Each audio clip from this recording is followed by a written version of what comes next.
Bien, ¿qué tal? ¿Cómo están? Hola. Segunda semana de respiratorio. ¿Cómo fue el examen de cardio? Bien.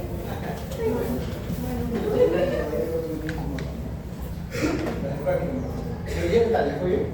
También. ¿Sí? Bueno. A ver, hoy continuamos con respiratorio, que es la segunda clase del capítulo teórico. Ok, vamos a avanzar lo que vamos a realizar ahora. ¿Verdad? ¿Plumones tienen? Sí, profe. Va a ser necesario de todas maneras. Gracias. Doctor, una consulta. En el tema pasado vimos lo que son las leyes, Boyle, Fick. Ahí simplemente nos aprendimos lo que es el concepto o también la aplicación de la fórmula. O sea, más que todo para el tema teórico. O sea, sí, yo sé que digo que no, pero en cardio también dijeron que no y usamos la fórmula de gasto cardíaco. A ver, vamos a empezar, siempre cuando empezamos una nueva clase, vamos a revisar un poquito la anterior. 5 o 7 minutos, ¿ya? Para que se orienten un poco y puedan tratar de ubicarse en el capítulo, porque como les mencioné la semana pasada, respiratorio es un capítulo bien retador. Entonces, no quiero que se pierdan. Necesito que sigan la hilación de lo que hacemos la semana pasada.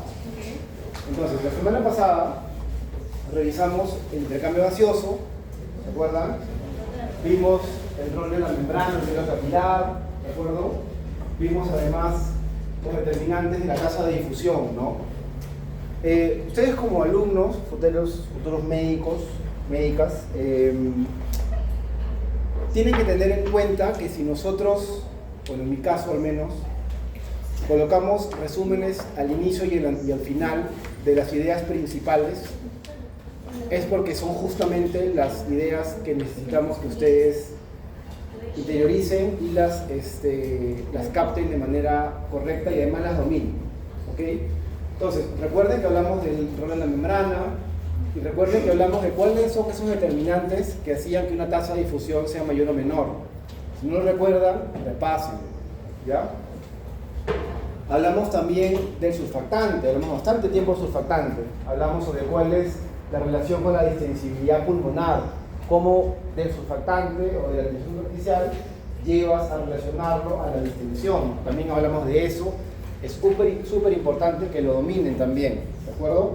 ¿Qué más hablamos? Hablamos de la capacidad residual funcional, bastante largo también hablamos de la capacidad residual funcional, hablamos de la importancia de esa capacidad, cuáles son los componentes de esa capacidad, ¿de acuerdo? Y sobre todo conversamos de cuál era la relevancia clínica, ¿de acuerdo? Ok, ¿qué más vimos? La constante de tiempo, ¿de acuerdo? Lo definimos. ¿Y cuál es la relación que tiene con la resistencia y la compliance? Esos tres elementos, ¿no? Constancia de tiempo, resistencia y sensibilidad. Eso también lo revisamos. También es súper importante que ustedes dominen estos conceptos y cómo se relacionan entre sí. Respiratorio lo van a dominar si empiezan a entender cómo se relacionan todos los elementos. Si no encuentran la relación, es probablemente que no les vaya muy bien. Porque en respiratorio lo que hacemos es partir del punto A para llegar al punto Z. Y en ese camino hay un montón de letras, por así decirlo, y de pasos. Entonces, si ustedes solamente se aprenden el A y la Z y no saben el medio, no la van a hacer. Tienen que saber lo que pasa de la B, la C, la D y así en sucesivo. ¿Ok? Bien. Y hablamos de la fibrosis pulmonar, del enfisema, de la ectasia. Recuerdo que hicimos unos dibujitos así bien interesantes, súper nítidos también los dibujos, ¿no? En la cual hablamos sobre cuál era la diferencia entre el enfisema y la ectasia. Y como suelo honrar mis promesas, les comentaba que les iba a traer algunas imágenes para que vean. Miren, esta es una radiografía normal, ¿ok? Es un paciente normal, adulto o adulto joven. Así se ve una radiografía normal. Todavía no lleva imágenes, ¿correcto? ¿Están todavía, no? Ya, lo más sencillo de una radiografía es ver todo lo que es oscuro, de color negro, es aire. Todo lo que no es ese color es otra cosa. Lo blanco puede ser hueso, que ven ahí las clavículas, los inicios de los húmeros, corazón en el centro, ¿no? Diafragma.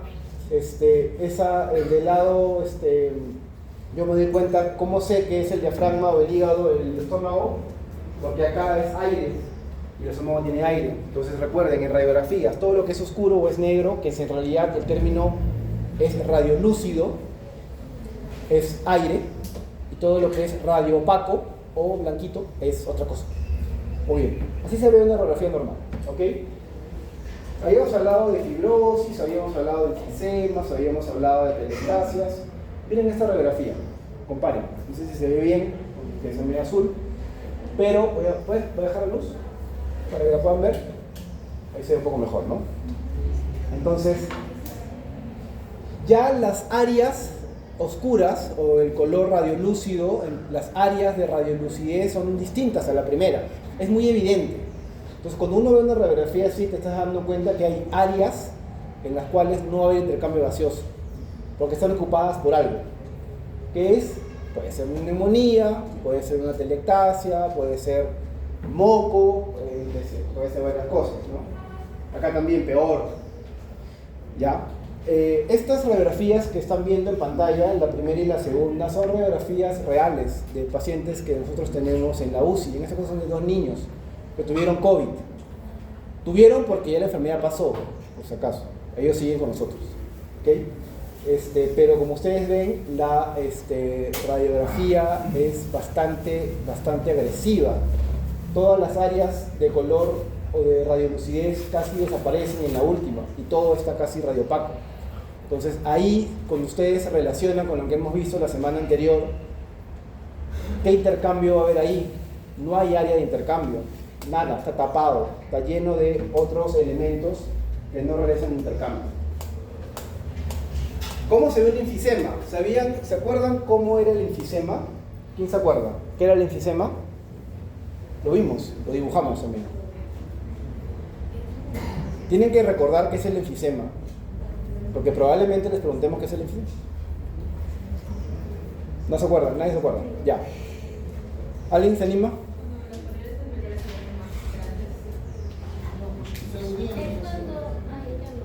¿No? ¿Recuerdas que cuando el espacio intersticial se llena? No, es otra cosa. Es cuando se destruyen las paredes celulares formando espacios grandes. Las paredes alveolares se destruyen. El enfisema es la destrucción de la pared alveolar formando áreas gigantes. ¿De acuerdo? Eso se ve en las radiografías. ¿Cómo se ve? Se ve así, miren. Donde está la flecha, ven un área con un hueco oscuro grande. Y hemos dicho al inicio que todo lo radiolúcido es aire.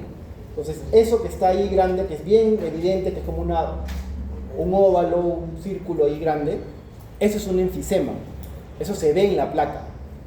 Esto es bastante peligroso, porque si el aire sigue entrando ahí, eso va a seguir creciendo y se puede romper. ¿Ya? Se rompe. Y imagínense lo que puede pasar si se rompe. Entonces, esos son enfisemas, ¿ok? Que se ven radiolúcidos y crecen conforme va entrando más aire. Esta es una telectasia. ¿Qué era la telectasia? ¿Se acuerdan? Era lo distinto, lo lado contrario de la vereda, ¿no? Al lado del frente, ¿no? El enfisema era el alveolo roto y generando un área grande, y la telectasia era el colapso del alveolo no permitiendo que entre aire. Es todo lo contrario, se colapsan, se destruyen. Nuevamente, todo lo radiolúcido es aire, todo lo que no lo es no es aire, está blanco. Ven acá, bien evidente, todo esto blanco. Acá no entra aire. Entonces, una telectasia es una lesión, es un signo en la cual en el pulmón no tiene en esa zona nivel de intercambio, no entra aire ahí. Y si ustedes pueden pensar, ok, ya es pequeñita, el resto del pulmón funciona. Sí, claro, no hay problema. Pero en medicina nos enfrentamos con atelectasias masivas, como la que sigue.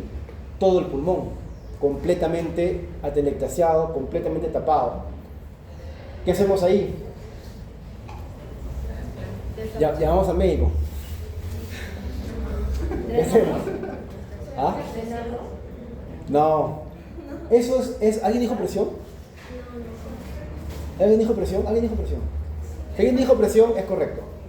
Las atelectasias se suelen abrir con presión, porque si el alveolo está colapsado, tú le pones un poco de presión y puede abrir.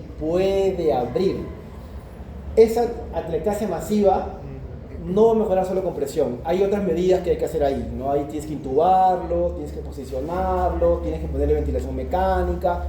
Ya, ahí para los que les gusta la UCI, los espero y les enseño. Pero por ahora, esto es atelectasia masiva, en la cual pierdes completamente la función de un pulmón y tienes que trabajar con el pulmón sano y recuperar el otro. Muy bien. Y una tomografía, sí, como que de apita. Esta es una tomografía normal. Para que se ubiquen, esta tomografía es un corte en el cual, imagínense al paciente echado, pies acá, cabeza acá, y el corte es así. ¿De acuerdo? Entonces tú lo estás viendo desde los pies hasta la cabeza, pero mirándolo echado. Ok, y pulmón izquierdo derecho, en la zona del medio son los grandes vasos del corazón, y nuevamente todo lo que es radiolúcido es aire, todo lo que no lo es otra cosa. Vemos el arma bronquial, esos son vasos sanguíneos, es normal, no debe haber aire ahí, tiene que haber sangre, por eso se ve blanco, está bien. ¿Y qué ocurre con un paciente en COVID, que también hemos tenido? Esto. ¿Ya? Esto es bastante dramático, es bien agresivo la enfermedad, no todo se vuelve blanco, se fibrosa, ahí no hay confianza, no hay lactancia, no hay intercambio, es bien dramático y ahí, por ejemplo, es un compromiso de casi 80% del área pulmonar, es grave, mortalidad por encima del 60%, ¿no? Bien grave, ¿no? Bien, ¿qué vamos a ver hoy? Esto. Hoy vamos a ver regulación de la respiración, vamos a ver ventilación pulmonar y vamos a ver el intercambio gaseoso con coeficientes de difusión y la relación BQ o ventilación-perfusión. ¿De acuerdo? Eso es lo que vamos a ver el día de hoy. Así que, iniciamos. Bien. Regulación de la respiración. En condiciones normales, nosotros respiramos sin esfuerzo. Lo hemos dicho la vez pasada, no generamos ninguna actividad metabólica alta para respirar, ni generamos gasto para respirar, lo hacemos de manera normal. Listo, ¿ok? Sin embargo, sí estamos diseñados para respirar de otra manera cuando existe una demanda alta de ejercicio o alguna otra actividad, ¿ok? La regulación de la respiración es un sistema que está diseñado para mantener niveles estables de oxígeno, CO2 y pH. Los tres. Si tú colocas CO2 y oxígeno, mal. ¿Por qué CO2, oxígeno y pH? Son los tres. Tienen que dominar ese concepto en el cual la regulación no es solamente intercambio gaseoso y ya. Es mucho más complejo que eso, porque además de mantener el equilibrio del CO2 y el oxígeno, también mantiene el equilibrio del pH. ¿Qué es el pH? Levanta la mano, ¿por qué? ¿Qué es? ¿Ya? ¿Para qué sirve? ¿Para qué? ¿Para qué sirve? ¿No? Determinar las ideas alcalosis. ¿Ya? ¿Para qué? El rango normal mantiene la homeostasis del cuerpo. ¿Y eso qué significa? Que va a permitir que el cuerpo esté equilibrado de manera adecuada. Eso. El pH es el que determina la homeostasis. Y la homeostasis es vida. Sin eso no vivimos. Todas las reacciones químicas, enzimáticas, transportadores de proteínas, todo lo que hacemos en el organismo depende de que el estado del organismo tenga un pH equilibrado, ¿no? Eso depende. Si ese pH se modifica en alcalosis o acidosis, todo el funcionamiento de todo el organismo va a ir mal. Todo, ¿eh? No es una parte, es completamente todo. Entonces es demasiado importante que exista un sistema que regule el pH. Y uno de esos sistemas es el respiratorio. Y a través de la regulación de la respiración. ¿El respiratorio es el único sistema que regula el pH? No. pero es el de los más importantes y es el que lo hace más rápido. Ojo, ¿ya? ¿Cómo lo hace? Para entender la regulación de la respiración, ustedes, porque es un tema complejo, pero ustedes entiéndanlo con esos tres elementos. En la regulación existen los sensores, la máquina que controla todo, ¿no? El operador central, ¿no? ¿Listo? Y el soldado, el efector, el ejecutor. Esa es la regulación. Tres elementos. Alguien o algo que capta una señal, algo que esa señal la transforma y la interpreta, y algo que la ejecuta. ¿Ok? Listo. Vamos a ver cada uno de esos. Vamos a empezar por los sensores. Perdón, por el central, que es lo más importante. El control central. ¿De acuerdo? Primera idea principal. ¿Dónde está el control central? Está en el tronco encefálico. Eso tienen que saber de cajón. En el tronco encefálico está el control central. Si quiero ser más detallista, ¿dónde está? Exactamente en el bulbo y la protuberancia. ¿De acuerdo? Ahí está. ¿Ya? Eso es donde está el centro del control de la respiración. ¿Ok? Tres elementos importantes del centro de control.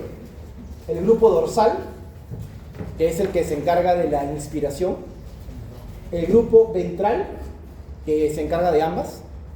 Y el centro neumotáxico, que es el que hace la regulación de la frecuencia respiratoria y la profundidad de las respiraciones. Es importantísimo. ¿Tengo que saber dónde quedan? Sí. Sí, tienes que saber que el dorsal es inspiración, que el ventral es ambos y que el neumotáxico es para frecuencia y profundidad. Sí. ¿Ok? Ahora, ¿cómo se ubican? Ahí está, en la anatomía se ubican, acuérdense que es bilateral, eso está en 2D, pero fíjense en 3D, ¿de acuerdo? Ventral hacia adelante, dorsal hacia atrás, y dónde están ubicados estos centros, el centro del control de la regulación, ¿de acuerdo? Este centro es el que lo controla.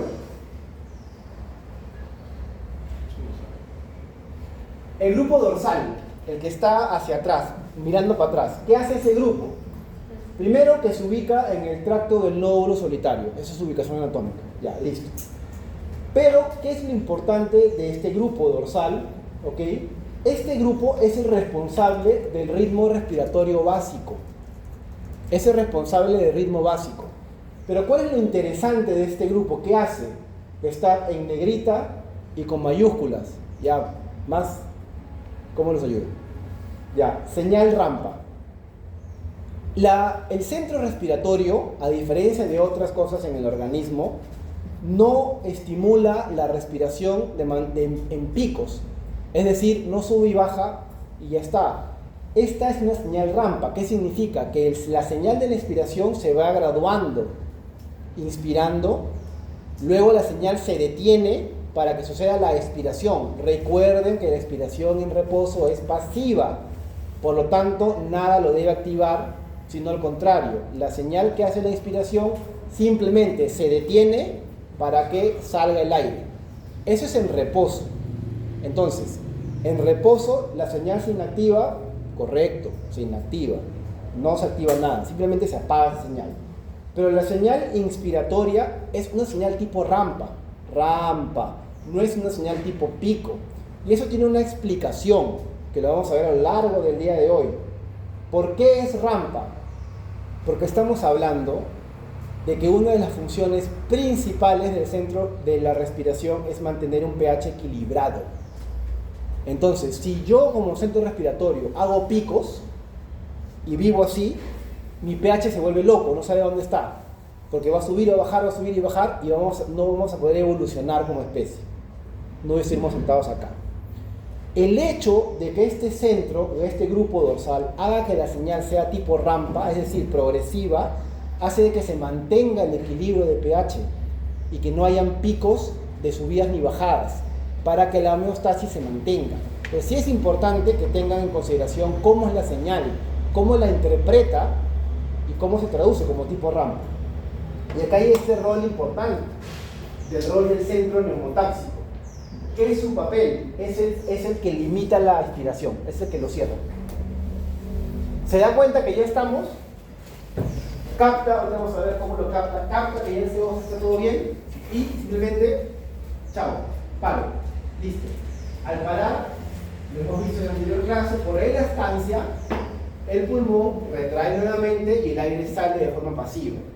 Entonces, el rol del centro neumotáxico es ese: limitar la duración de la inspiración, la corta. Y de ahí, simplemente de manera pasiva, sale el aire. Existe una diferencia con otro, que es el centro amniótico. Lo importante aquí es el neumotáxico, pero les dejo el cuadro para los que les gusta comparar y los que quieren dar un poco más de profundidad y puedan evaluar cuáles son las diferencias. Pero este cuadro a mí me ayuda para que ustedes puedan entender cuál es el rol del centro neumotáxico. ¿De acuerdo? Corta la rampa. Este concepto es muy importante. El centro neumotáxico corta la rampa, corta la inspiración. Función principal: limita la insuflación pulmonar, ¿de acuerdo? Y se contrapone al otro, que es el centro amniótico. ¿Ok? Bien. El otro grupo era el grupo ventral, ¿no? ¿Se acuerdan? Hemos hablado del dorsal, el neumotáxico, ahora nos toca el ventral, que es el que está hacia adelante. ¿De acuerdo? Acá estas son las que principalmente se activan durante una expiración forzada. ¿Ya? Acá está el complejo Prevotchinger, ¿no? Que es el marcapaso. El complejo Prevotchinger es como el equivalente al nódulo sinusal del cardio. ¿Ya? Es el que da el ritmo de la respiración. ¿De acuerdo? Ok. Este grupo es un grupo de neuronas, ¿ya? Que lo que proporciona el grupo ventral es principalmente señal expiratoria, ¿ya? Y manda los músculos abdominales de la expiración para que se ejecute la orden. ¿Ok? Entonces, lo principal de esta parte del grupo ventral es que aquí está este complejo, el complejo Prevotchinger, que es el complejo que dicta el ritmo y que tiene que ver con la señal expiratoria forzada. Muy bien. Ahora, ya hablamos del centro de control. Acuérdense que la regulación son 3 componentes. Ya vimos uno. Faltan 2. Sensores. Los quimiorreceptores. Ok. Los quimiorreceptores son los encargados de leer la composición química de la sangre y del líquido cefalorraquídeo. Estos quimiorreceptores están diseñados para captar elementos químicos y ejecutar alguna acción para equilibrar los mismos. ¿De acuerdo? Son hiper importantes, porque si no tuviéramos estos quimiorreceptores, la respiración es desordenada y nada la pudiera regular. Porque de nada nos sirve tener un centro de control competente si las señales no son captadas. ¿Se entiende? Todo tiene que ir de la mano. Mi centro puede ser competente. Tengo mis neuronas dorsales y ventrales en orden, mi quimiotáxico está chévere, pero si no tengo ningún quimiorreceptor activo, o están dañados, o no tengo una señal, ¿el centro cómo se entera? El centro, que ustedes vimos en la imagen que está en el bulbo, actúa por una señal. Y hay 2 tipos de quimiorreceptores: los periféricos y los centrales. Vamos a ver. Los centrales. ¿Son los más importantes? Sí. Sí. Sin temor ni dudas, por supuesto que sí. Y vamos a ver por qué. Porque el quimiorreceptor central básicamente trabaja con CO2. Ahora vamos a ver cuál es la importancia de eso. Veamos. Son extremadamente sensibles a los cambios de hidrogeniones en el líquido cefalorraquídeo. Es un quimiorreceptor central. Estos son como dos. Imagínense antenitas que están todo el tiempo buscando cómo están los hidrogeniones en la sangre y en el LCR. Son muy, muy sensibles. ¿Cómo funciona? El CO2 atraviesa la barrera hematoencefálica con mucha facilidad. Ese es otro concepto que tienen que tener claro. El CO2 atraviesa esta barrera con mucha facilidad, difunde muy fácil, ¿de acuerdo? Cuando pasa esta barrera, entra al líquido cefalorraquídeo y llega al agua, ¿de acuerdo? Esta reacciona y divide en hidrogeniones y bicarbonato. Como empieza como divide y empieza a salir el hidrogenión ya dividido como producto del CO2, ese descenso, porque ya hemos visto en algunos grupos, no los que les toca esta semana, en el taller de gasometría, hemos visto lo que hace el hidrogenión con el pH, ¿no? ¿De acuerdo? Si el hidrogenión sube, el pH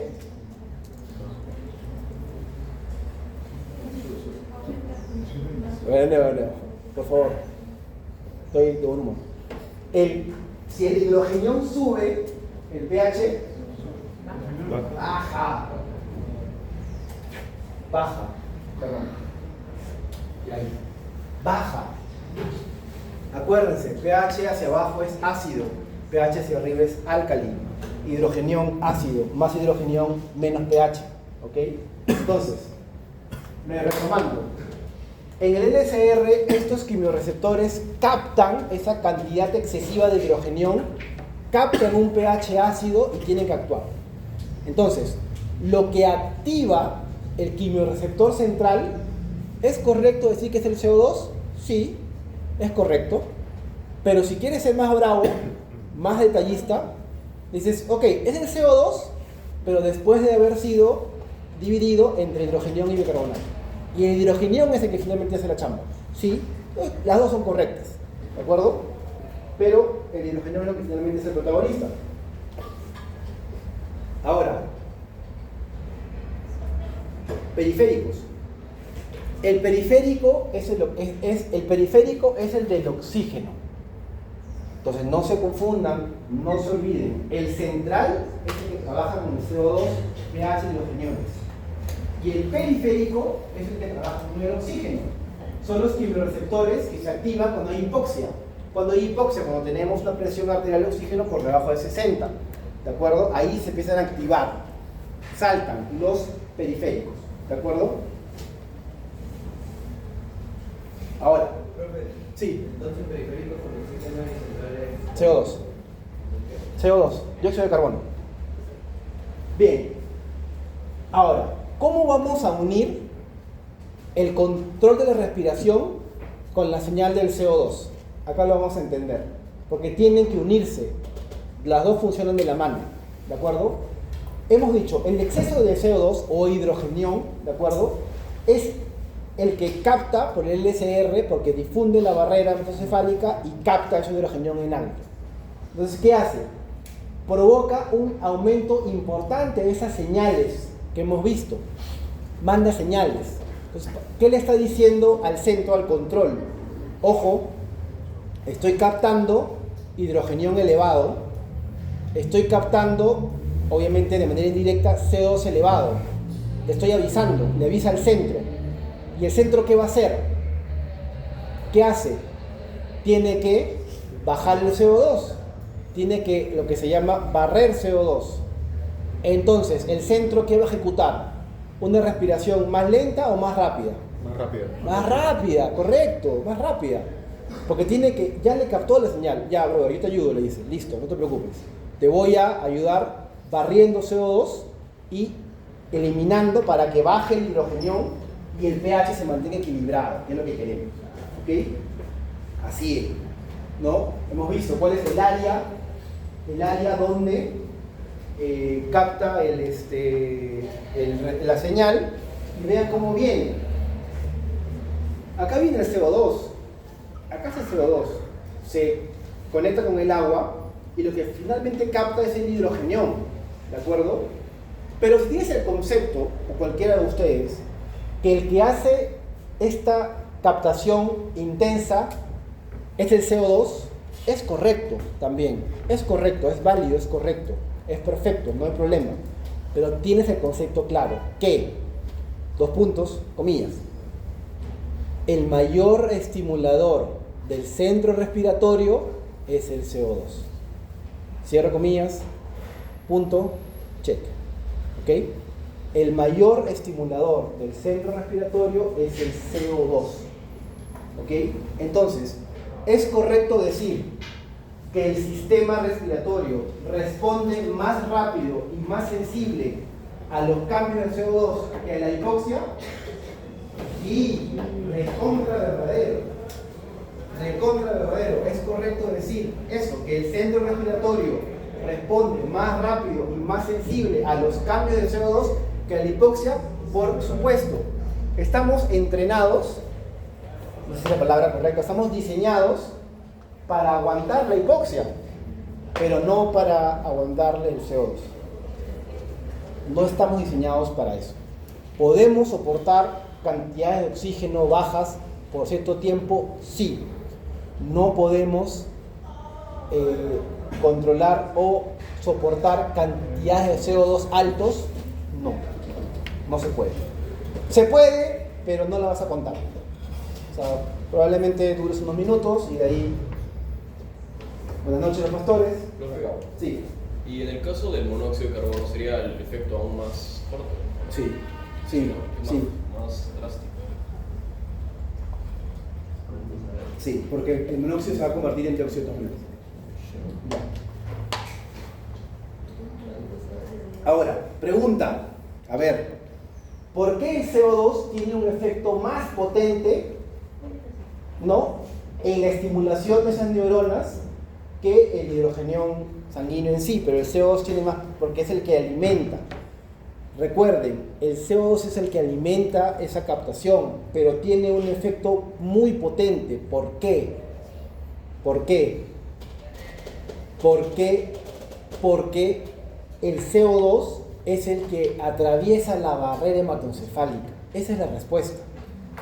El hidrogenión por sí solo no la va a hacer. Tiene que hacerla a través del CO2. ¿El hidrogenión no puede atravesar la barrera? No es tan como el CO2. El CO2 tiene una difusión tremenda, casi es paso libre ya. Entonces eso hace de que al atravesar luego se convierte en hidrogenión y causa todo el efecto que hemos mencionado. Muy bien, entonces, ¿cuál es la relación entre CO2?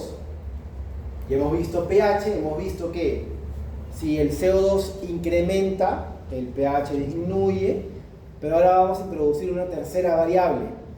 Ya, y ahora, ¿qué tiene que ver? ¿Dónde introduzco la ventilación alveolar? Tiene relación. Vamos, como ustedes vamos avanzando poquito a poquito.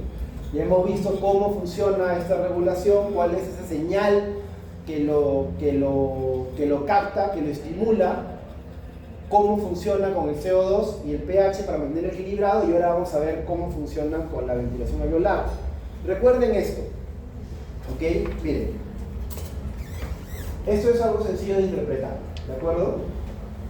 Esta es la presión alveolar, ¿ok? Y esta es la ventilación alveolar en litros por minuto, es decir, volumen de ventilación, ¿de acuerdo? Si ustedes se van acercando hacia el número 8, se van a dar cuenta que es una ventilación alta, con un volumen alto, ¿de acuerdo? ¿Sí? Porque es cada vez mayor. Incrementa la ventilación, se incrementa la ventilación alveolar. ¿Qué ocurre con el CO2?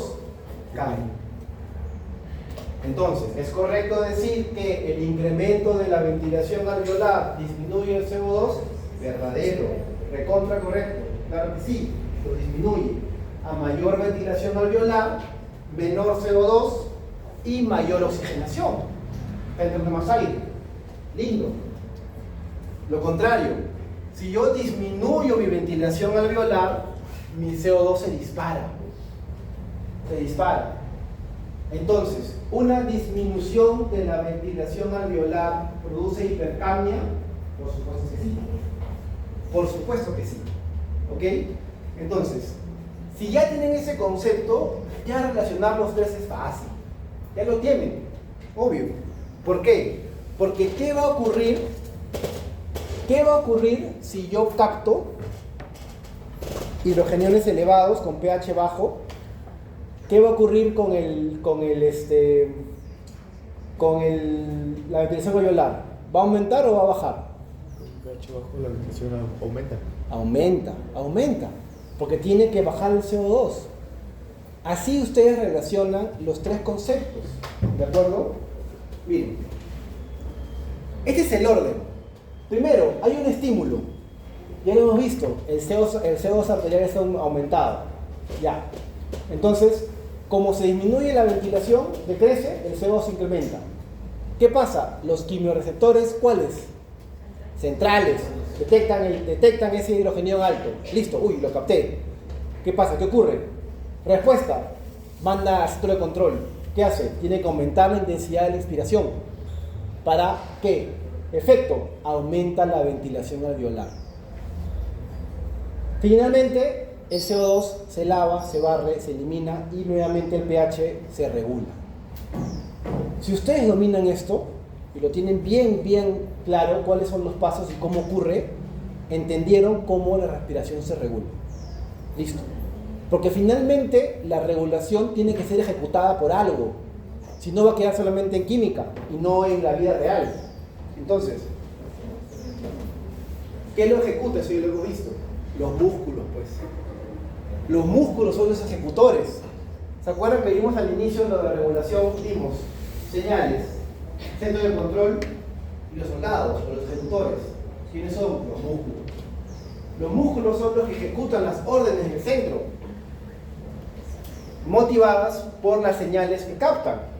Entonces, estos son los músculos, en los diafragmas, intercostales, esternocleidomastoideos, abdominales, etc. Pero lo que me interesa en realidad que sepan y que sí tienen que tener en cuenta es esto de acá.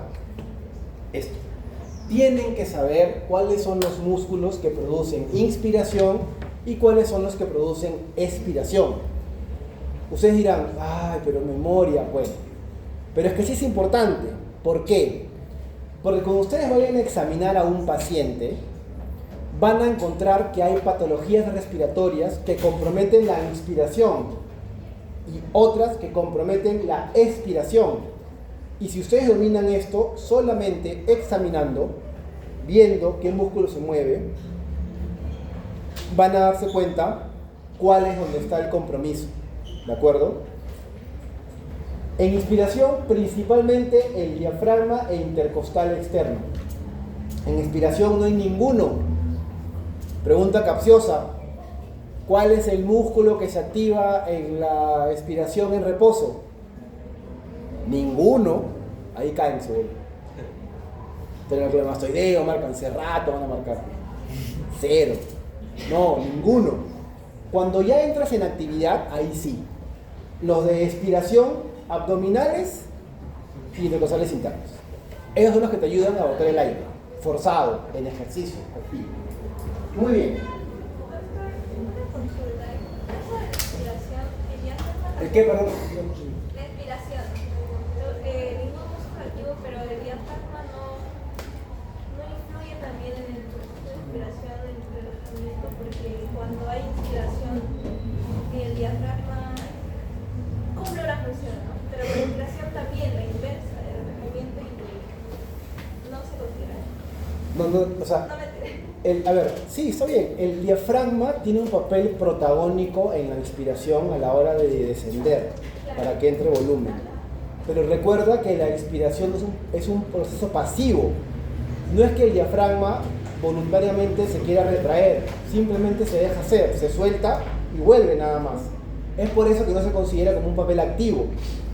Papel pasivo, por supuesto que tiene, en reposo. Ahora, en enfermedades, patologías y expiración forzada, sí tiene un papel porque tienes que botar activamente. Pero además del diafragma, ojo con algo que dice acá. Ojo, ojo, ojo, ojo, ojo.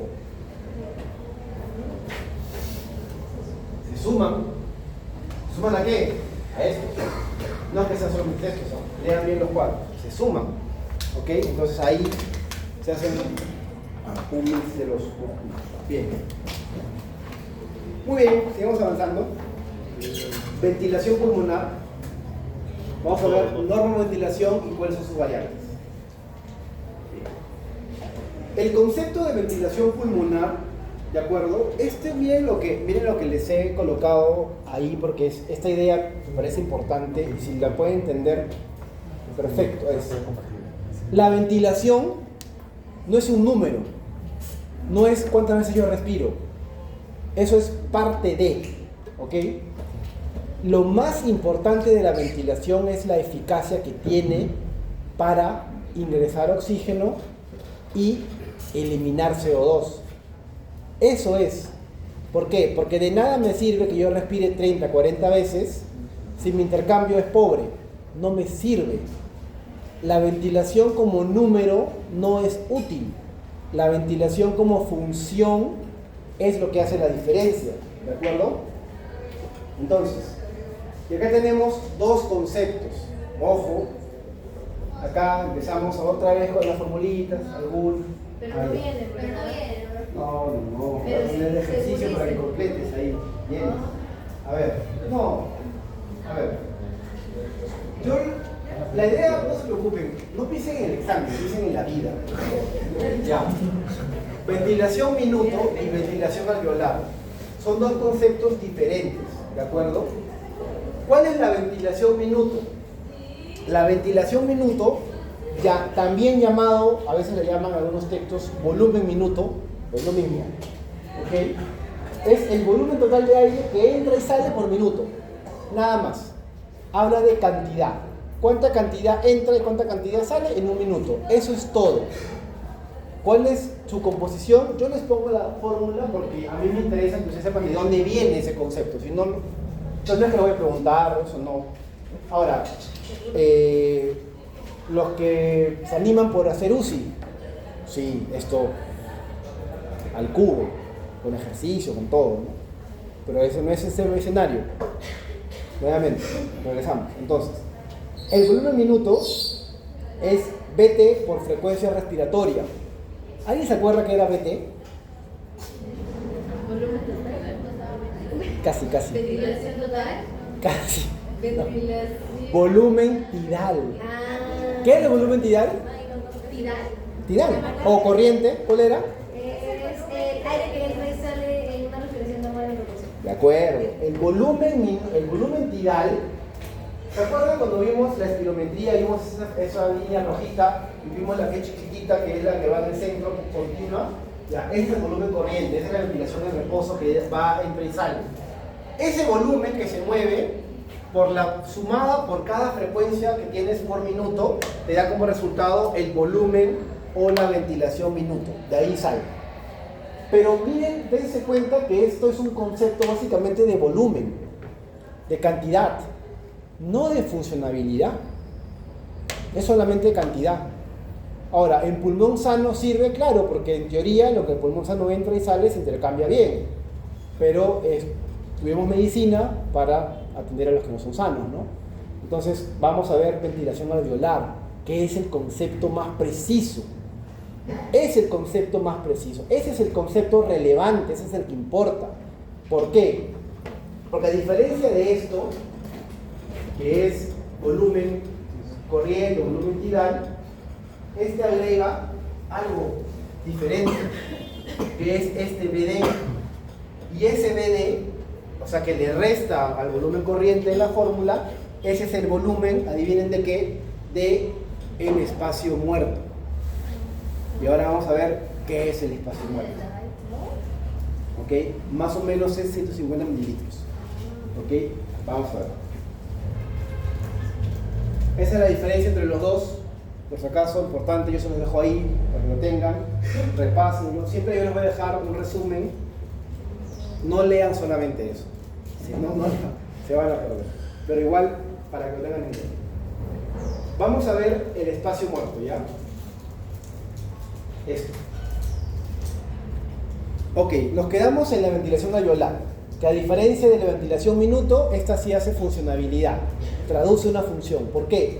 Porque le quita a esa ventilación el espacio muerto. ¿Y qué es lo importante de eso? Bueno, el espacio muerto es el espacio anatómico en la vía aérea donde no ocurre intercambio gaseoso. Ese es el concepto. ¿De acuerdo? La vía aérea, como hemos visto, el sistema respiratorio tiene como función también intercambio gaseoso. De hecho, es una de las principales, ¿no? Pero en la anatomía, desde la nariz, pasa por la laringe, tráquea, bronquios, existen espacios anatómicos en los cuales el aire simplemente pasa, fluye, nada más, es un tubo de tránsito. No ocurre ahí ningún intercambio. Eso se llama espacio muerto. Ese es el concepto de espacio muerto. ¿Es importante? Es recontra importante. ¿Por qué? Ahora lo vamos a ver.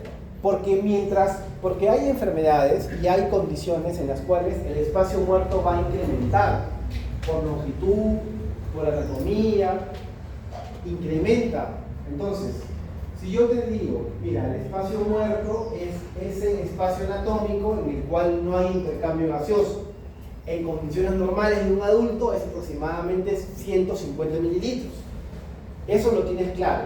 Entonces, tú te enfrentas a un caso en el que sabes que el espacio muerto es mayor o está incrementado, ¿qué va a pasar con ese paciente? ¿Va a tener más o menos intercambio gaseoso? Menos. ¿Y va a tener más o menos CO2? Más. Bien. Siento orgulloso. Bien. Entonces, el aumento del espacio muerto incrementa el CO2. ¿Ok? Bien. Recuerden de dónde sale, ¿ya? Ahora, existen dos tipos de espacio muerto, el anatómico y el fisiológico, ¿ok? Lo importante de aquí es que ustedes tengan en cuenta que el espacio muerto fisiológico es el que tiene los dos componentes, vean alrededor. Es el alveolar junto con el anatómico. Y ustedes dirán, pero ¿por qué hay espacio muerto alveolar? Si se supone que en los alveolos es donde se ocurre la magia. Se supone que todos los alveolos funcionan, se ventilan. ¿Por qué habría espacio muerto alveolar? ¿Por qué? Porque es normal. Tenemos millones de alveolos y, spoiler, no todos funcionan a la vez. No, hay algunos que no funcionan en ese ciclo y que se activan en otro ciclo. Esos alveolos que no se activan en ese ciclo son espacio muerto, no hay intercambio. Listo, no pasa nada. Estamos diseñados para eso. No nos funcionan la totalidad de los alveolos en cada minuto por cada frecuencia, no. Es por grupos, se van tocando. Entonces, más el espacio muerto anatómico, que es el espacio muerto de la vía aérea, de la tráquea, donde no hay intercambio, hace el espacio muerto fisiológico. Entonces, en realidad lo importante de aquí es que el espacio muerto fisiológico es la suma del alveolar más el anatómico. Bien. Ahora, eso tiene que ver, lo hemos visto, regresamos entonces a lo que hemos visto hace un ratito, que es la ventilación alveolar. Ahora ya se entiende mejor qué cosa es esa BD. Esa BD es el espacio muerto. Entonces, por eso les digo que es funcional este concepto de ventilación alveolar. ¿Por qué? Porque el volumen corriente, que es el que uno transita en ese ciclo, que son 500 mililitros aproximadamente, le estás restando el espacio que no funciona. ¿Se entiende? Claro, entonces tiene más sentido. Es más real que el volumen minuto. Es más real. ¿Por qué? Porque le estoy quitando el espacio muerto y tienes que quitarle. Porque finalmente lo que va a funcionar es la ventilación alveolar competente. ¿Cuál es? Es aquella que el alveolo funciona quitándole los que no funcionan. Por cada minuto, por la frecuencia respiratoria. Esa es la ventilación alveolar. Ahora, ¿cuál es la importancia de esta tasa de ventilación alveolar? Es decir, la velocidad o la frecuencia de esta ventilación alveolar. Miren, ojo, cuatro conceptos sobre ventilación alveolar. 4. A, B, C, D. 4. 1. La ventilación alveolar tiene una relación inversa con el CO2. Correcto. ¿Qué significa eso? A mayor ventilación alveolar, menor CO2. Si yo disminuyo mi ventilación alveolar, mi CO2 sube, es inverso, primer concepto. Segundo, sirve para que se renueve el gas alveolar. La tasa de ventilación determina qué tan rápido se limpia el aire, porque es el ritmo en el que el alveolo entra y sale. ¿De acuerdo? Regula. Es la frecuencia, la tasa de limpieza del alveolo en la que el aire circula. Tercero, eficacia versus gasto. ¿Qué significa? La tasa de ventilación, ¿ok?, enseña que el patrón es más importante que el volumen. Y lo acabo de decir. ¿Qué significa este tercer punto? Que no importa finalmente si respiras rápido o respiras lento, tienes que respirar bien. Eso es, lo que traduce una buena respiración o una buena ventilación es la alveolar. Esa es la que te dice si estás ventilando bien o mal, sin importar cuánto volumen saques o metas o cuánto frecuencia tengas. Entonces, si uno tiene una frecuencia respiratoria baja, pero tienes una ventilación alveolar buena, estás bien, no hay ningún problema. Entonces, el patrón respiratorio, que finalmente es la forma en la que uno respira, es más importante que el volumen que uno entra o elimina. Es más importante cómo uno respira, ¿de acuerdo? Y finalmente, importantísimo, ¿no? La última, determina el oxígeno que entra, pues.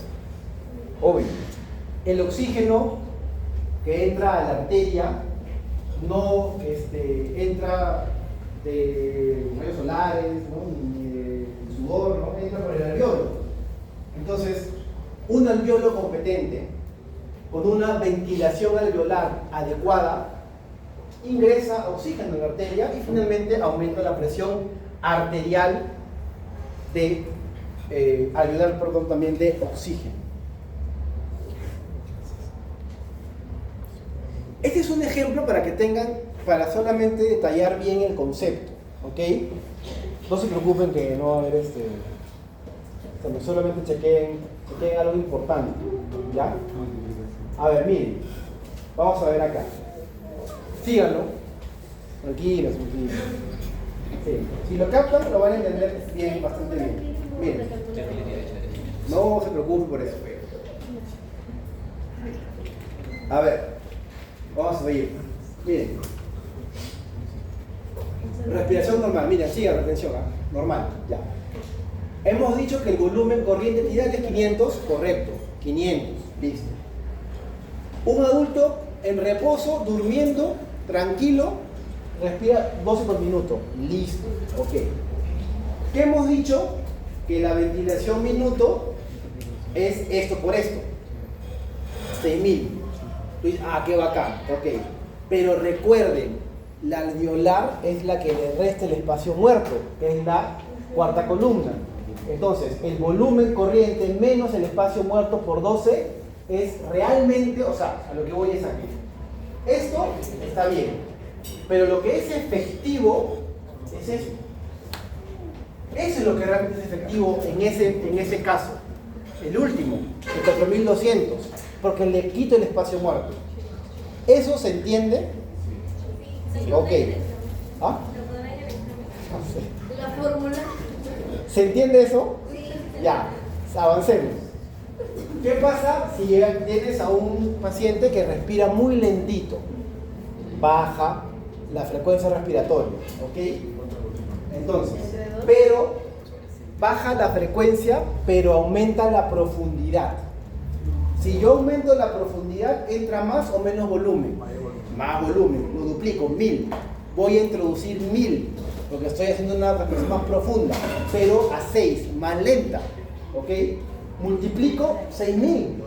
Miren, es lo mismo. Es lo mismo. Para el volumen minuto, es lo mismo. Pero en la vida real, es más. ¿Por qué? ¿Por qué es más? Porque es más profundo. Porque es más profundo. Ojo, entonces, miren, yo ese cuadro lo utilizo para que vean cuál es la diferencia entre el volumen minuto y el volumen y la ventilación alveolar. ¿Cuál es lo real? El último, si tienes una respiración superficial, pero rápida, superficial, menos volumen, ¿por qué? Haces menos intercambio, ¿no? Menos profundidad, 200, pero más frecuencia, 30. Igual, 6000, lo mismo, pero en la vida real es muchísimo menos. Con relación al normal es 1500. Entonces, si tú dices, me conviene respirar profundo pero lento, Sí, me conviene respirar eso que respirar rápido superficial, ¿no? Y de acá de la respiración profunda y lenta, de este cuadrito de acá, sale después todo la meditación, el yoga, ¿no? ¿Qué hacen ustedes? Hacen todo lo que están ahí, sí. ¿Valores? No. ¿Valores? ¿Quieres valores? No quiero. Los valores, a ver, paréntesis, los valores que yo les puedo preguntar o les podemos pedir que lo aprendan son los valores que yo normalmente digo a lo largo de la teoría. O sea, he dicho algunos valores, ¿no?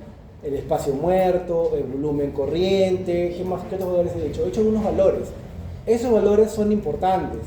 Estos son ejercicios, no son valores, son escenarios. Esto es solamente para que me entiendan cuál es. ¿Por qué? Porque si uno ve el mismo paciente y solamente se fija en el volumen minuto, ves que todo es igual. Pero en la vida real no lo es. Eso te hace la gran diferencia y te interioriza el concepto de la importancia de que sepas de dónde sale la ventilación alveolar, que es la que finalmente manda. Eso para eso me sirve. No es que yo te voy a poner, lléname este cuadro, no va por ahí. El concepto es, ¿ok? Ya. Entonces, hay definiciones, ¿ya? Por ejemplo, nosotros tenemos que hablar o iniciar el concepto de hablar con propiedad en términos médicos. Porque cuando nos comunicamos con otro colega, le tenemos que reportar o decirle cómo es. Entonces, cuando uno habla de hipo o hiperventilación, hablas de CO2. Si a mí un residente, un médico asistente, un interno me dice, doctor, qué sé yo, está hiperventilando, yo voy a esperar que ya le haya tomado un gas y que sepa que está bajo el CO2. Porque si tengo un interno o un residente que me dice está hiperventilando solamente porque respira rápido, no tiene el concepto claro de lo que es hiperventilación. No lo tiene claro. Y confunde hiperventilación con frecuencia. Y no es lo mismo. Tú puedes respirar rápido y tu CO2 está normal. Ustedes cuando hacen ejercicio y respiran 1.5 o 2 veces más, ¿ustedes creen que su CO2 está alterado? No, está regulado, está bien reguladito. Por todo lo que hemos hablado ahorita. Entonces, el concepto de hipo o hiperventilación siempre relacionado al CO2. Ojo, ya. Otro concepto. Ahora sí, vamos a ver de los patrones. Taquimia, bradimia, polimia. Estos tres sí tienen que ver con descripción. Describes la frecuencia. Taquimia, frecuencia alta. Bradimia, frecuencia baja. Y polimia, profundidad. Eso es básicamente los conceptos. ¿Ok? Esta parte es sencilla. Muy bien. Ok. La parte número 3. Vamos a hablar sobre intercambio gaseoso, perfusión, difusión, bien. Los gases, como lo hemos visto en la anterior, para los que les gustan las leyes de los gases, pero alguien me preguntó si van a venir las leyes de los gases. Por supuesto que sí, para describir, con la fórmula van a llenar. ¿Ya? Las 4 leyes de los gases. Muy bien. ¿De qué va esto? Los gases son moléculas, finalmente. Imagínense este cilindro como si fuera la tráquea o la vía aérea, tal cual. Imagínense cada molécula como una molécula de oxígeno, cada bolita roja.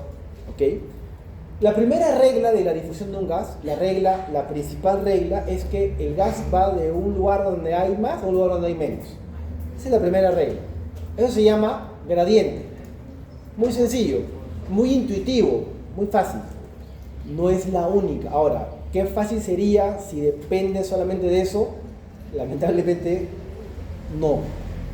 No es tan simple como que solamente vaya de un lugar a otro. Porque si ustedes ven, por ejemplo, acá hay más moléculas y al otro lado, en la zona B, hay menos moléculas. Pero sin embargo, hay 2 flechas. ¿Se han dado cuenta?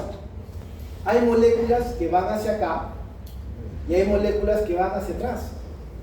Pero ¿cómo? Si yo he aprendido que tiene que ir al gradiente donde está menor, tiene que difundir, ¿por qué se regresa? Porque existen otros elementos que determinan la movilidad de esas moléculas. No es solamente el gradiente. Es uno de los principales, por supuesto. Ahorita lo que vamos a ver en esta parte es cómo se mueve esa molécula y qué depende de que vaya de un lado a otro. Ahora, ¿el gradiente es el más importante? Sí. ¿Por qué? Porque finalmente es el que tiene, por física, es el que manda un poquito más, por física. ¿De acuerdo? Por eso, finalmente, si uno ve las flechas, la más grande es la que se va hacia donde hay menos, porque es la resultante. Y la más pequeña es la que se regresa. Eso te dice la imagen de que si es cierto que existen otros elementos para que la molécula se mueve, el gradiente es el que al final pesa. ¿Ok? Ahora, bien, esto es importante. Otro elemento para saber cómo se mueve un gas de un lado a otro es entender qué es el coeficiente de solubilidad. ¿Ya? Sencillo. Un elemento químico o una molécula, el coeficiente de solubilidad es qué tan afín soy al agua. Listo. Entiéndanlo así. Si yo soy una molécula que soy muy afín al agua, todo el tiempo soy agua, mi coeficiente de solubilidad es alto. Si yo soy una molécula que repele el agua, no la quiero ver, atrás no quiero nada, soy una molécula que tiene un coeficiente de solubilidad bajo. ¿Ok? Entonces, la presión de un gas, que depende de dónde va de un lado a otro, también depende del coeficiente de solubilidad. ¿Por qué? Porque recuerden que nuestro organismo es básicamente agua. Tenemos agua en todas partes. Entonces es coherente saber que el gas o las moléculas de gas no solamente se mueven por gradiente, sino también se mueven por afinidad al agua. Se mueven por eso. Esa afinidad al agua se llama coeficiente de solubilidad. Y esto, para que entiendan cuál es la inversa. El coeficiente de solubilidad es inverso a la presión del gas. Ojo, el coeficiente de solubilidad es inverso a la presión del gas. Significa que si yo tengo mayor coeficiente de solubilidad, mi presión es menor. Si yo tengo menos coeficiente de solubilidad, mi presión va a ser mayor. Es inverso. ¿Ok? Y recuerden que eso es la afinidad al agua. Vean lo que ha salido ahí solamente como dato.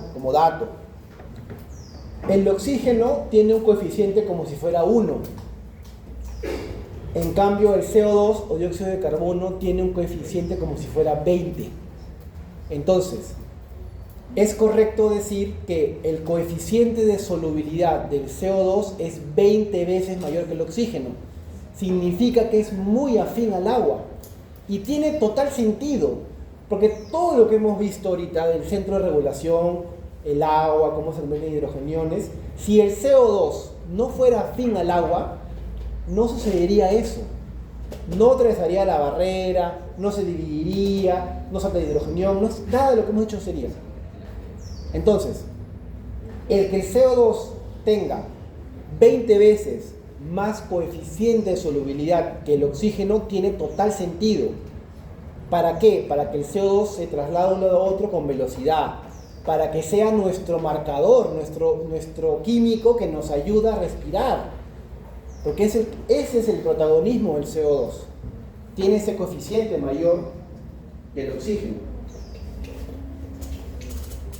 ¿Se acuerdan que yo al inicio les mencioné en el tema del centro de regulación que es lo que hacía la inspiración como rampa y no como flecha o no como sub y baja? Esa es la explicación. Cada uno de los alvéolos es como si fuera una respiración. 1, 2, 3. Para los que creían que en una respiración se barría todo el oxígeno y el CO2 es falso. Nunca sucede eso. ¿Por qué?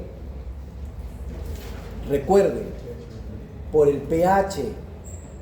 Si yo hago una respiración que elimine todo en de una de ida, de cero de vuelta, mi pH se vuelve loco. No morimos. Tiene que haber una progresión en la cual en un ciclo normal, mientras que hay aire que sigue entrando, hay aire que va saliendo, y hay aire que sigue entrando y hay aire que sigue saliendo, y todos es una máquina muy elegante, muy fina, que mantiene el pH equilibrado.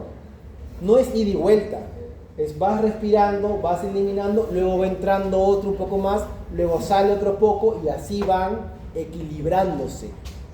¿De acuerdo? Ojo, eso es bien importante. Ahora, hablemos del coeficiente de difusión. Ya hemos hablado del coeficiente de solubilidad, ¿de acuerdo? Ahora vamos a hablar del coeficiente de difusión. La semana pasada lo vimos cuál era la tasa de difusión del gas. De hecho es una ley, la ley de... No, de nuevo. Corten, de nuevo. De hecho lo hemos visto la semana pasada, es una ley, es la ley de... ¿Tienen esos cuadernos? Revisen. Ya.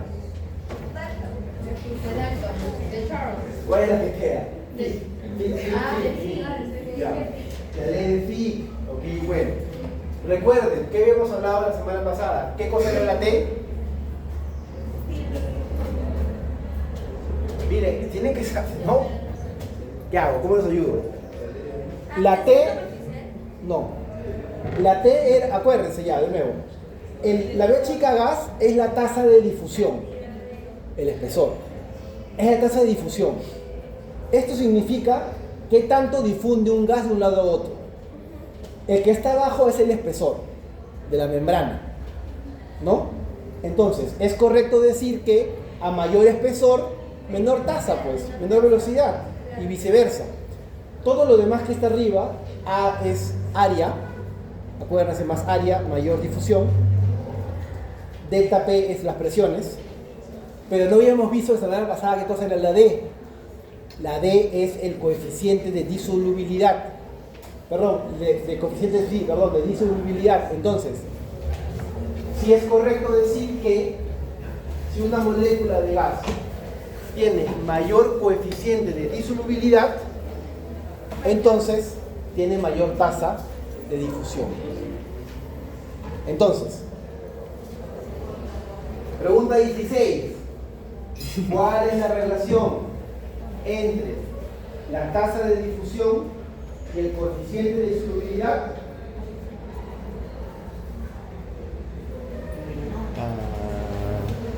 Directa. Relación directa.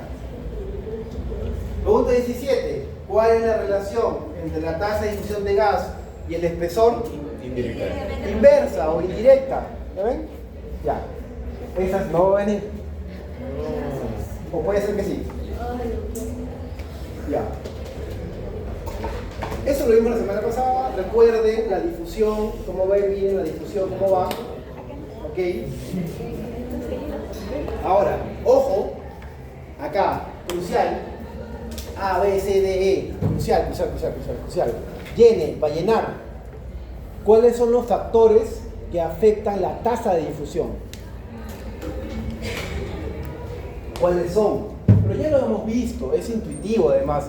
Si lo van dominando, se va dando cuenta cuáles son esos factores que van a alterar el movimiento de un gas de un lado a otro, la tasa de difusión, ¿no?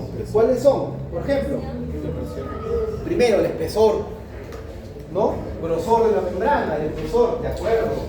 Recontra bien aprendido, obviamente. Mientras más espesor, menor tasa. Otro elemento, la superficie de la membrana. Arriba, penetración, área. Mientras más área, mayor tasa de difusión. La superficie de la membrana. Tercero, el coeficiente de difusión, que también es directo. A mayor coeficiente de difusión, mayor tasa de difusión. ¿ok? Y la diferencia de presiones, que va de un lado a otro, de presión mayor a presión menor. Son los elementos, los factores que pueden afectar la tasa de difusión, ¿ok? Muy bien. Y finalmente vamos a aprender qué es este concepto. Esto también básico, tienen que súper bien aprenderlo. No se los podemos dejar de preguntar, pero nuevamente no es el examen, es la vida, por favor, ¿ok? Imagínense 3 escenarios. Vamos a ir de a pocos.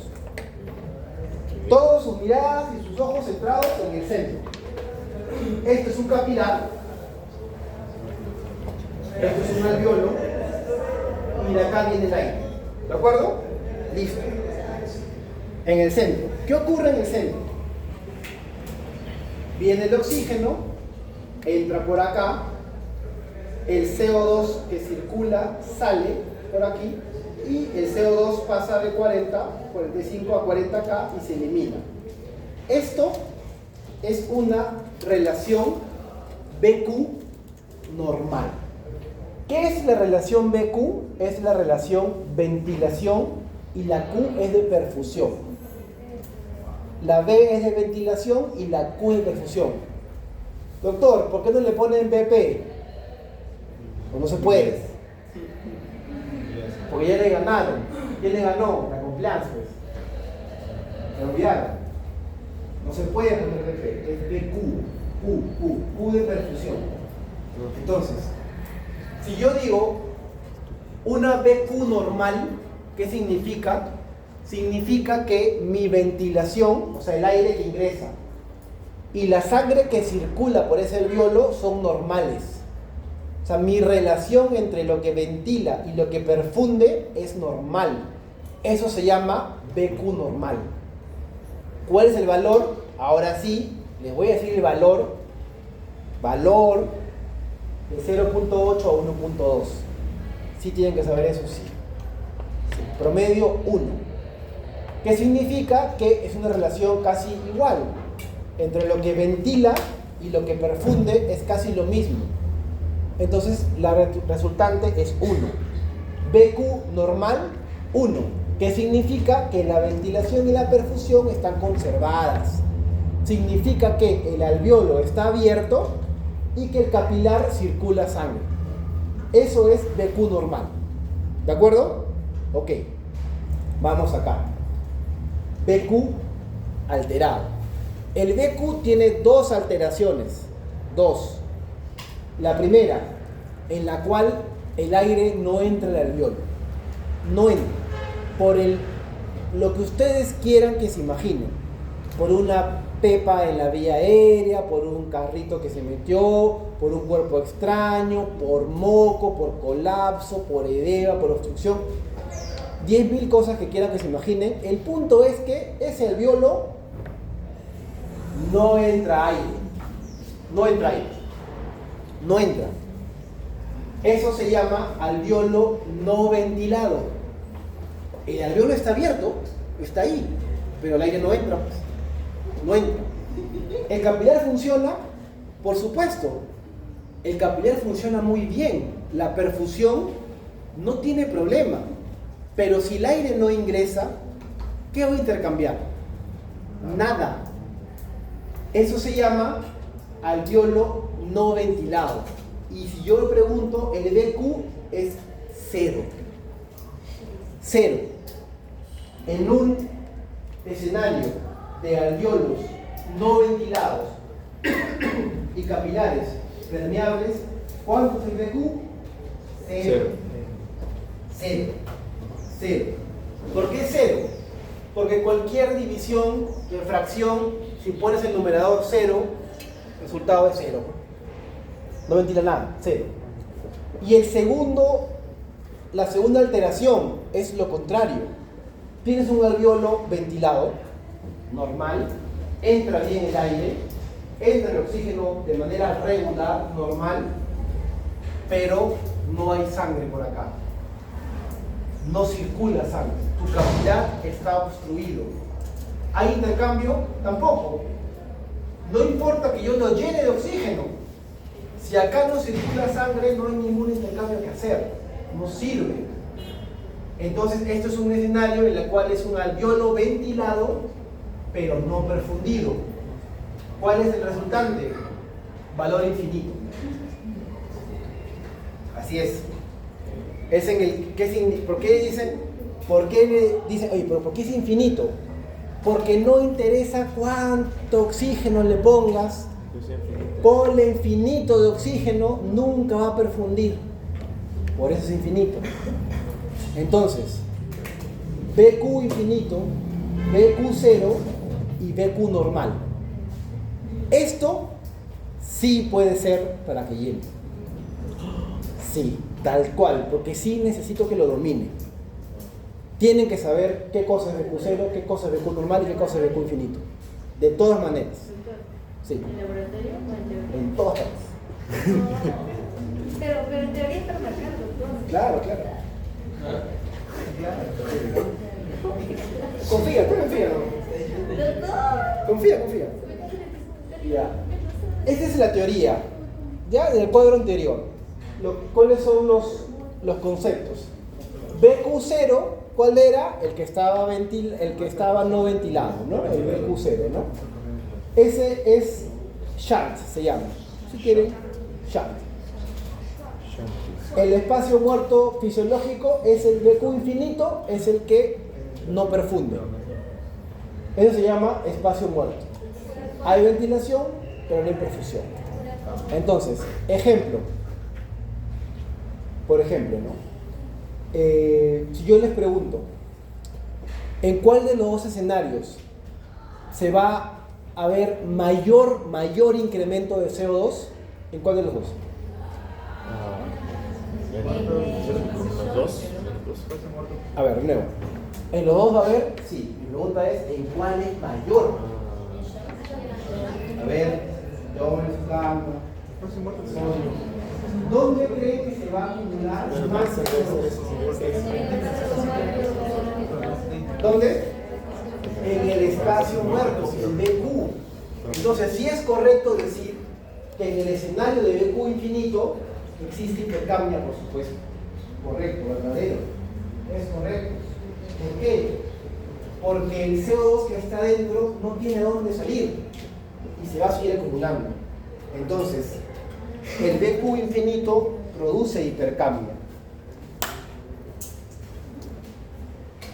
Este es el mismo cuadro, pero un poquito más complicado. Se los dejo.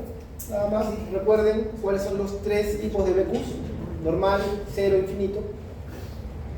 Y llegamos a los mensajes finales. Por ahora. Todavía. Ahí va. ¿Ya? ¿Qué dirá?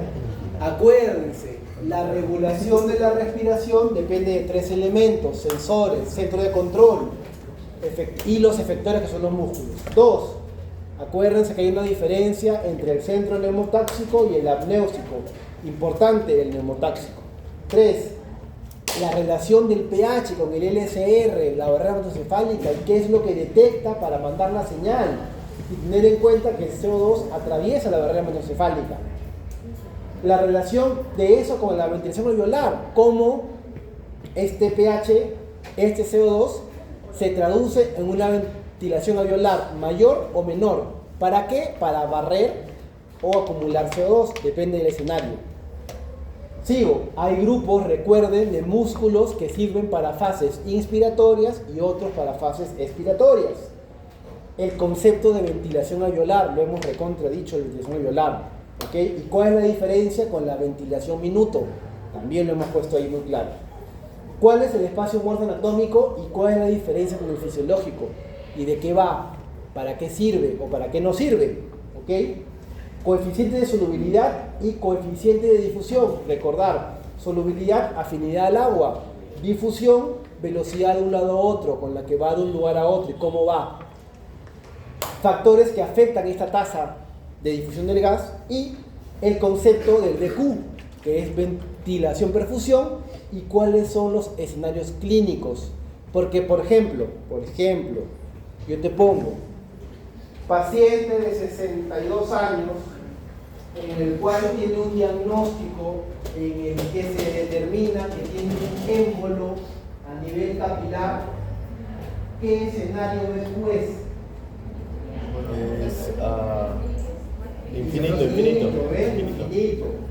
Así.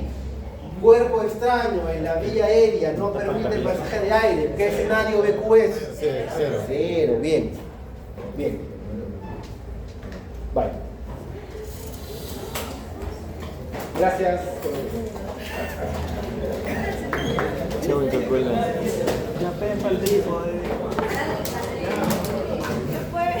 Estudien, lean, pasen. Chao, Coca-Cola. Todos griten. Sería.